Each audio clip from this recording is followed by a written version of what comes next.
بسم اللہ الرحمن الرحیم۔ اللہم صلی علی محمد وعلی آل محمد۔ السلام علیکم۔ اکثر ایسا ہوتا ہے نا کہ ہم ہر تدبیر ہر ترکیب آزما چکے ہوتے ہیں۔ بہت سے وظائف ہم اپنے مسائل کو حل کرنے کے لیے، اپنی حاجات کو اللہ پاک سے پورا کروانے کے لیے پڑھ چکے ہوتے ہیں، کر چکے ہوتے ہیں، لیکن پھر بھی نتیجہ ہمارے سامنے کچھ نہیں آتا۔ لیکن اس کا مطلب یہ نہیں کہ ہماری دعائیں اگنور ہو رہی ہیں، ہمارے وظائف کو قبول نہیں کیا جا رہا، بلکہ اس کا مطلب یہ ہے کہ آپ کو اس وقت کے لیے تیار کیا جا رہا ہے جب آپ کو یہ سب کچھ نواز دیا جائے گا۔ ہو سکتا ہے ہم ابھی اس سب چیزوں کے لیے، ان سب چیزوں کو پانے کے لیے، ان کو ہینڈل کرنے کے لیے پریپیئر نہ ہوں، تو اس وجہ سے بھی اللہ پاک ہمیں تھوڑی مہلت دیتے ہیں کہ ہم اس قابل بن جائیں، تاکہ ہم اس فیز پہ پہنچ کر ان سب چیزوں کو اچھے سے ہینڈل کر سکیں، ایکسیپٹ کر سکیں۔ لیکن پھر بھی کبھی انسان اپنی زندگی کے کسی ایسے موڑ پر بھی آ جاتا ہے جہاں وہ ہر ممکن کوشش کر چکا ہوتا ہے، دعائیں بھی مانگ چکا ہوتا ہے، راستے بھی تلاش کر چکا ہوتا ہے، لوگوں سے مشورے بھی لے چکا ہوتا ہے، مگر حالات اپنی جگہ قائم رہتے ہیں۔ اور ایسے وقت میں دل کو یہ یقین یاد دلانا چاہیے کہ انسان کی تدبیر محدود ہے، مگر اللہ پاک کی قدرت بے حد و بے حساب ہے۔ جب ظاہری دروازے بند دکھائی دیں تو درود ابراہیمی کو صرف ایک وظیفہ سمجھ کر نہیں، بلکہ محبت کے ساتھ، ادب اور اللہ پر کامل بھروسے کے ساتھ پڑھیں، کیونکہ درود ابراہیمی وہ مبارک درود ہے جو ہم ہر نماز میں بھی پڑھتے ہیں، اور جس میں حضرت ابراہیم علیہ السلام اور آل ابراہیم کے لیے برکت کی دعا کے ساتھ نبی پاک صلی اللہ علیہ وآلہ وسلم پر رحمت و برکت کی التجا کی جاتی ہے۔ اس لیے جب اسے پڑھیں تو الفاظ کو جلدی جلدی ادا نہ کریں، چند لمحے رک کر اپنے دل کو حضور پاک صلی اللہ علیہ وآلہ وسلم کی محبت کی طرف متوجہ کریں، اور پھر نہایت ادب سے درود پڑھیں۔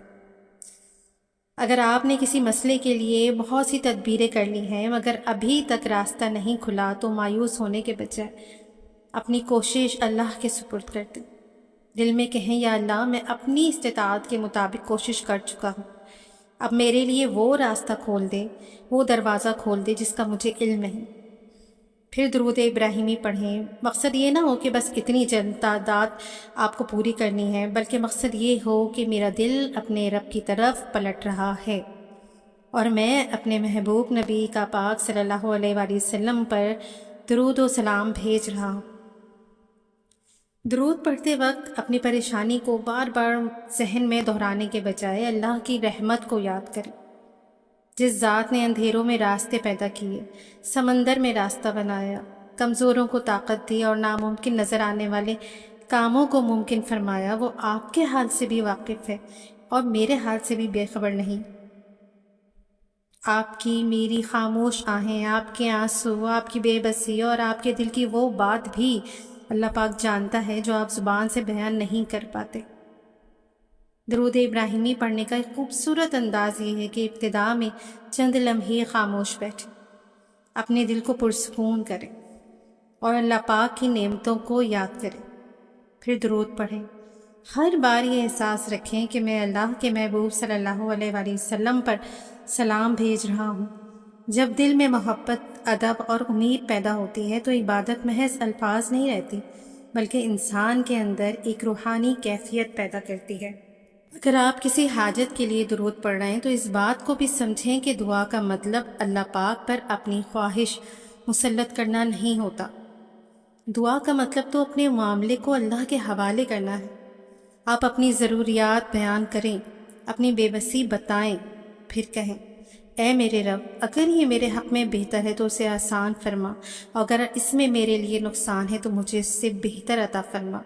اور یہی توکل دل کو سکون دیتا ہے۔ اللہ پاک سے اس کی رضا مانگیں، اور یہ دعا مانگیں کہ اللہ مجھے اپنی رضا میں راضی کر دے۔ تو یقین کریں کہ اگر آپ کا کام نہ بھی ہوا نا تو آپ کے دل میں ملال نہیں ہوگا، آپ رب کی مرضی میں، اس کی رضا میں خوش ہو جائیں گے۔ اور بعض اوقات ایسا ہوتا ہے نا کہ ہماری دعا کا جواب اس شکل میں نہیں آتا جس شکل میں ہم چاہتے ہیں۔ ہم دروازہ مانگتے ہیں، اللہ راستہ بدل دیتا ہے۔ ہم ایک شخص کو اپنے لیے ضروری سمجھتے ہیں، اللہ ہمیں اس سے دور کر دیتا ہے۔ ہم ایک موقع کو کامیابی سمجھتے ہیں، اللہ اس سے بہتر موقع محفوظ کر دیتا ہے۔ اس لیے درود ابراہیمی پڑھتے ہوئے نتیجے کو اپنی مرضی سے باندھنے کے بجائے اللہ پاک کی حکمت پر اعتماد کریں۔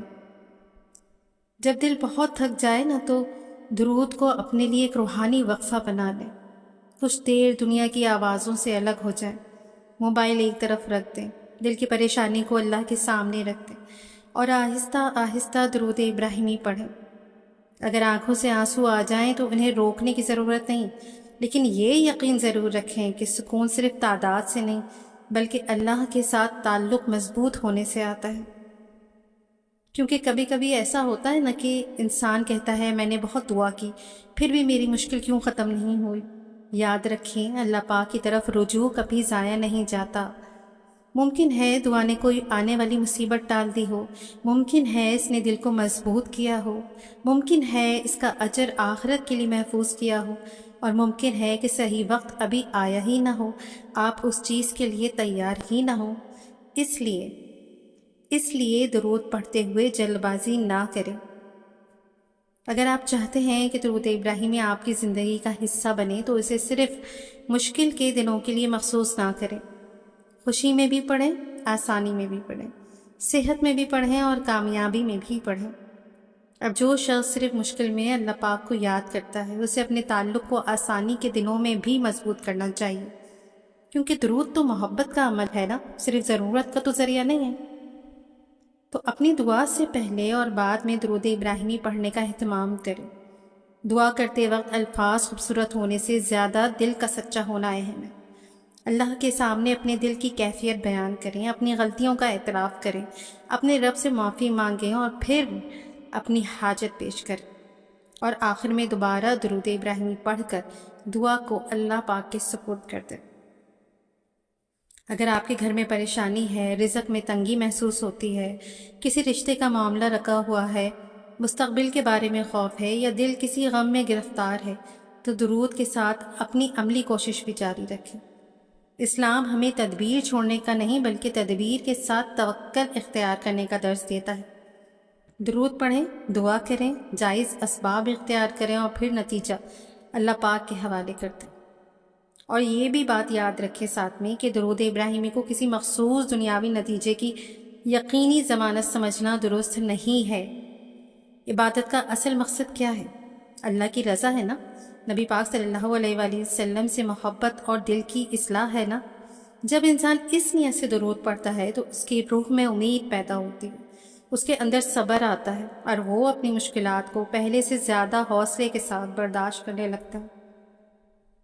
بعض اوقات اللہ پاک ہماری زندگی میں تاخیر اس لیے کرتے ہیں کہ وہ ہمیں کسی بڑے نقصان سے بچا رہے ہوتے ہیں۔ جو چیز آج ہمیں محرومی لگ رہی ہوتی ہے کل وہی ہماری حفاظت کا ثابت ہوگی۔ اس لیے جب درود پڑھیں تو دل میں یہ جملہ رکھیں کہ اے اللہ مجھے صرف وہ عطا فرما جو میرے لیے بہتر ہے اور میرے دل کو اپنے فیصلے پر راضی کر دے۔ اگر آپ نے ہر دروازہ کھٹکا دیا تو اب اپنے رب کے سامنے اپنے رب کے دروازے پر یقین کے ساتھ کھڑے ہوں۔ لوگوں کے دروازے کبھی کھلتے ہیں اور کبھی بند ہو جاتے ہیں، مگر اللہ پاک کی رحمت کا دروازہ بند نہیں ہوتا۔ اپنے دل میں کسی انسان کو آخری سہارا نہ بنائیں، اصل سہارا اللہ ہے۔ درود ابراہیمی پڑھتے ہوئے اپنی امید کو مخلوق سے اٹھا کر خالق کے ساتھ جوڑ دیں۔ درود پڑھتے ہوئے اپنے گھر والوں، والدین، اولاد، دوستوں اور تمام لوگوں کو بھی اپنی دعا میں شامل کریں جو کسی مشکل سے گزر رہے ہوں۔ جب انسان صرف اپنی ذات کے بجائے دوسروں کے لیے بھی خیر مانگتا ہے تو اس کے دل میں وسعت پیدا ہوتی ہے۔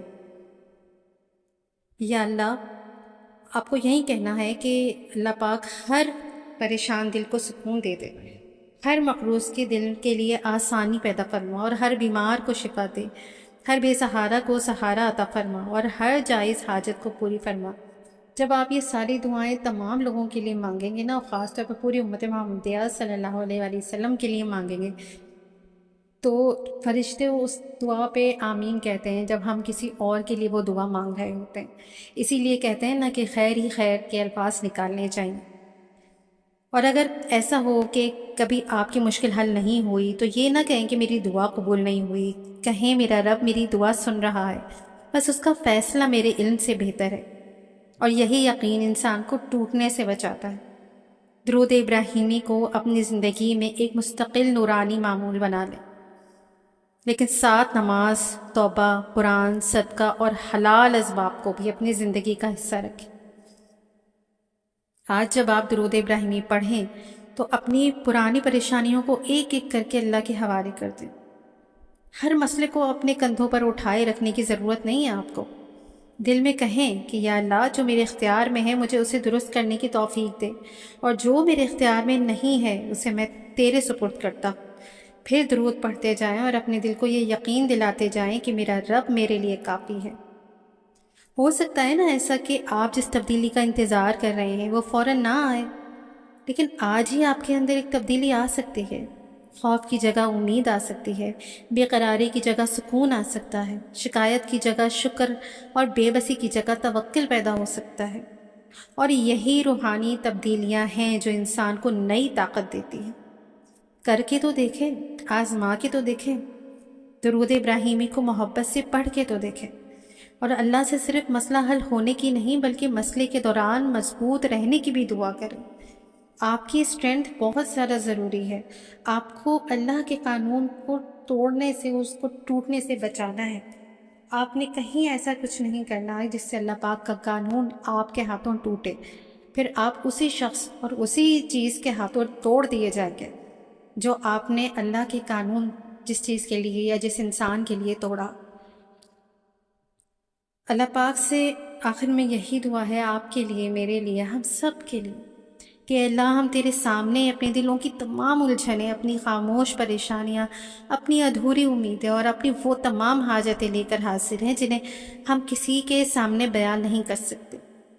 یا رب العالمین، ہمارے لیے وہاں سے آسانی پیدا فرما جہاں ہمارا خیال بھی نہیں پہنچ سکتا۔ ہمارے دلوں کو اپنے ذکر سے زندہ، اپنے فیصلوں پر مطمئن اور اپنے محبوب نبی پاک صلی اللہ علیہ وآلہ وسلم کی محبت سے روشن فرما۔ ہمارے درود و سلام کو اپنی بارگاہ میں قبول فرما، ہماری جائز دعاؤں کو شرف قبولیت عطا فرما، ہمارے گھروں میں سکون، رزق میں برکت، رشتوں میں محبت اور زندگی میں خیر عطا فرما۔ یا اللہ، جو دروازے ہمارے لیے بند ہیں، اگر ان کے پیچھے خیر ہے تو انہیں اپنے فضل سے کھول دے، اگر ان کے پیچھے نقصان ہے تو ہمارے دلوں کو ان سے بے نیاز کر دے۔ ہمیں ایسی عطا دے جو ہمارے لیے دنیا اور آخرت میں باعث رحمت ہو۔ ہمارے گناہوں کو معاف فرما، ہماری کوتاہیوں سے درگزر فرما، ہمارے والدین اور اہل خانہ پر اپنا فضل و کرم فرما، ہر مظلوم کی مدد فرما اور ہر پریشان حال کے لیے آسانی لکھ دے۔ یا اللہ، ہمیں اپنی رحمت سے کبھی مایوس نہ ہونے دینا، اور درود مصطفیٰ صلی اللہ علیہ وآلہ وسلم کی محبت کو ہمارے دلوں کی مستقل دولت بنا دینا۔ آمین یا رب العالمین۔ جزاک اللہ خیر۔ اللہ حافظ۔